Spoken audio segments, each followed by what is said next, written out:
Subscribe to my YouTube channel for deeply emotional, romantic, and mature stories that echo through your heart. Don't forget to like, share, and comment to support meaningful storytelling. The rain drummed against the windows of Sarah's quiet suburban home as she folded the last of her laundry, her mind wandering to the empty rooms that had once been filled with laughter and the chaos of family life. At 42, she had grown accustomed to the silence that followed her divorce 2 years ago. But tonight felt different. Tonight she wasn't alone. "Mrs. Chun?" The voice came from the kitchen, young and uncertain. "Do you need help with anything?" Sarah paused, her hands stilling on the cotton fabric.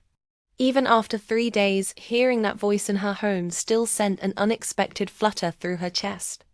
She took a deep breath and reminded herself that this was Marcus, her best friend Linda's 18-year-old son, who had just graduated high school and was staying the weekend while Linda was out of town on business. "I'm fine, sweetheart," she called back, surprised by how naturally the endearment slipped from her lips. "Just finishing up some chores." As she walked toward the kitchen, Sarah caught her reflection in the hallway mirror.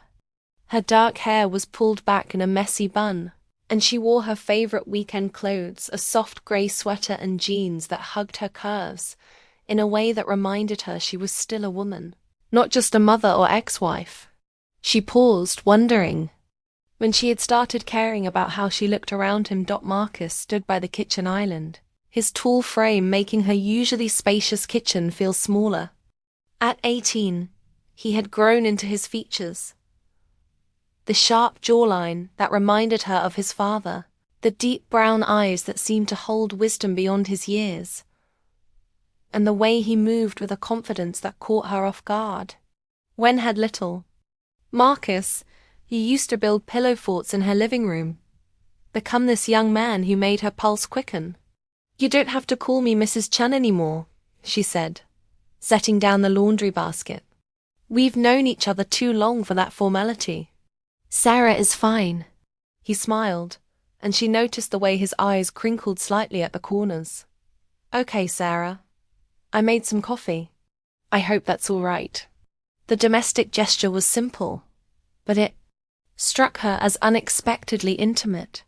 When was the last time someone had made coffee for her, without being asked? When was the last time someone had noticed what she needed, before she even realized it herself? "That's very thoughtful," she said, accepting the mug he offered. Their fingers brushed as she took it, and she felt a jolt of electricity that made her step back quickly. "How are you feeling about college starting next month?" Marcus leaned against the counter, his expression growing serious. "Honestly, I'm nervous. I keep thinking about all the things I haven't done yet. All the experiences I might miss if I leave town." There was something in his voice that made Sarah look up from her coffee. "What kind of experiences?" He met her eyes, and for a moment, the air between them shifted. "I don't know. Real connections, I guess. Most people my age, they're so focused on parties and games. I want something deeper." Sarah felt her heart skip. There was a maturity in his words that surprised her, a depth that resonated with her own longing for meaningful connection. "You'll find that in college," she said softly. "You'll meet people who challenge you, who understand you." "Maybe," Marcus sighed, his gaze not leaving hers. "But sometimes I think the people who really understand us are already in our lives.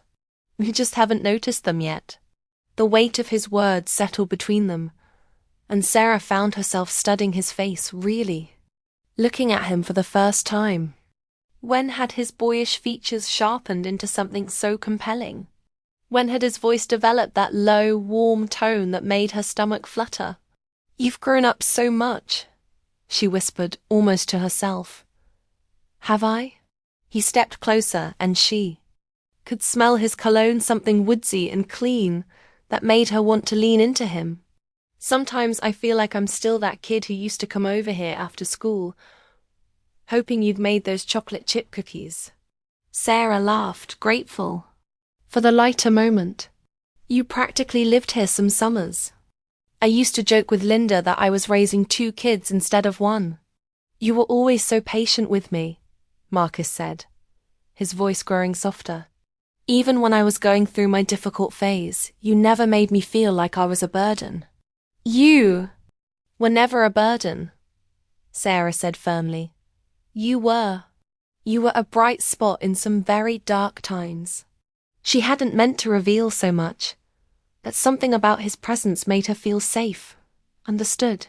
During her divorce, when her own teenage son had chosen to live with his father, Marcus had been one of the few people who hadn't treated her like she was broken. I remember, he said quietly. I remember how sad you looked sometimes, even when you were smiling. I used to wish I could make it better somehow. The vulnerability in his admission took her breath away. Marcus ... I know it's crazy, he continued, his eyes searching hers. But I used to think about what it would be like to be the one who made you smile for real. Not the polite smile you gave everyone else, but the one that lit up your whole face. Sarah set down her coffee cup with trembling hands. You were just a kid then. You didn't understand. I wasn't a kid that last summer, Marcus interrupted, his voice intense. I was 17, and I knew exactly what I was feeling. I just didn't know what to do about it. The confession hung between them like a bridge neither of them was sure they should cross.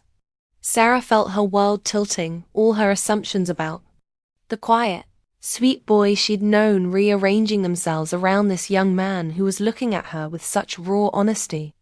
Marcus, we can't. I know, he said quickly. I know all the reasons why this is complicated. But I also know that I'm 18 now, that I'm going away to college in a month, and that I've never felt about anyone the way I feel about you. Sarah's heart hammered against her ribs. What are you saying? I'm saying that I've been in love with you for years, he said simply. And I know you're dealing with your own stuff, and I know the timing is terrible, but I couldn't leave without telling. I couldn't spend the rest of my life wondering what might have happened if I'd been brave enough to say something. The words hit her like a physical force. She stared at him, this young man who had somehow seen through all her carefully constructed walls, who had noticed her loneliness even when she thought she was hiding it so well. I don't know what to say, she whispered. You don't have to say anything, Marcus said, stepping closer. I just needed you to know that someone sees you. Really sees you. Not the divorced woman or the single mom, or any of the other labels people try to put on you. I see Sarah, the woman who makes terrible jokes when she's nervous, who cries at animal rescue commercials, who gives the best hugs in the world. Tears pricked at Sarah's eyes. When was the last time someone had seen her so clearly? When was the last time someone had looked at her with such genuine affection? This is so complicated, she said, her voice barely audible. It doesn't have to be, Marcus said. I'm not asking you to figure out the rest of your life right now. I'm just asking you to be honest about what you're feeling. Sarah looked into his eyes and saw the same longing she'd been carrying for months, the same need for connection, for understanding, for someone who saw her as more than just the sum of her mistakes and disappointments. I care about you, she admitted, more than I should, more than I know how to handle. Then don't handle it, Marcus said, reaching up to cup her face gently. Just feel it. For a moment, they stood frozen in the space between friendship and something deeper, between the safe and the unknown. Sarah felt like she was standing at the edge of a cliff, knowing that taking one more step would change everything. I'm scared, she whispered. So am I, Marcus admitted. But I'm more scared of pretending this isn't real. The rain continued to fall outside, creating a cocoon of intimacy around them. Sarah found herself leaning into his touch, her body responding to his nearness in ways that both thrilled and terrified her. What happens after this weekend? she asked. I don't know, Marcus said honestly. But I know I want to find out. With you. Sarah closed her eyes, feeling the weight of the decision pressing down on her. Every rational part of her mind screamed warnings about age differences, about complications, about what Linda would think. But her heart was singing, with the possibility of being truly seen and wanted by someone who understood her. Marcus, she breathed. I know, he said, his thumb tracing along her cheekbone. I know this changes everything. She opened her eyes and saw her own reflection in his uncertain, hopeful, afraid, and alive in a way she hadn't been in years. I don't know how to do this, she admitted. Neither do I, Marcus said, his forehead touching hers. But maybe that's okay. Maybe we can figure it out together.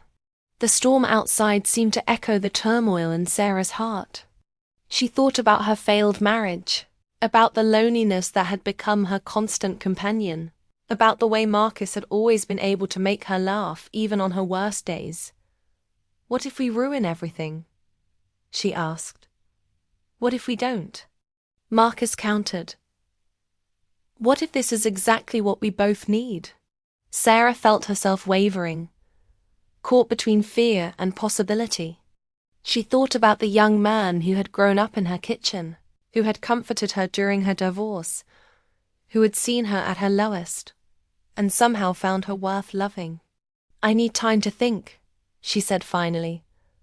Marcus nodded, though disappointment flickered in his eyes. Of course. I didn't mean to pressure you. I just ... I needed you to know. I'm glad you told me, Sarah said. And she meant it. I'm glad I know. He smiled then, that same sweet smile that had been melting her heart for years. Whatever happens, Sarah, I want you to know that you're worth so much more than you think. You are. You deserve someone who sees how incredible you are. The sincerity in his voice nearly undid her. She reached up and touched his cheek, marveling at how natural the gesture felt. You're pretty incredible yourself, she said softly. They stood there for a moment longer, the air between them charged with possibility and uncertainty. Finally, Marcus stepped back, giving her space to breathe. I should probably get some sleep, he said. Early morning tomorrow. Right, Sarah said, though she didn't want the moment to end. Good night, Marcus. Good night, Sarah. As she watched him walk toward the guest room, Sarah felt like she was watching her life divide into before and after. Before this conversation, she had been a woman going through the motions of healing. After it, she was a woman who had been offered the chance to be truly alive again. She spent the night staring at the ceiling, her mind racing with possibilities and fears. By morning, she had made her decision. Sarah found Marcus in the kitchen, making breakfast with the easy familiarity of someone who had spent countless mornings in her home. He looked up when she entered, his eyes cautious but hopeful. Good morning, he said carefully. Good morning, she replied, her heart hammering. As she stepped closer. Marcus, about last night... You don't have to explain anything, he said quickly. I understand if you need to pretend it never happened. That's not what I want, Sarah said, her voice stronger than she felt. I've been thinking all night, and I realized something. I've spent the last 2 years being afraid of making mistakes, afraid of getting hurt, afraid of taking risks. But you know what I'm most afraid of? Marcus shook his head, his attention completely focused on her. I'm most afraid of missing out on something real because I was too scared to try, she said. I'm most afraid of letting fear make my choices for me. Hope bloomed in Marcus's eyes. What are you saying? I'm saying that you're right.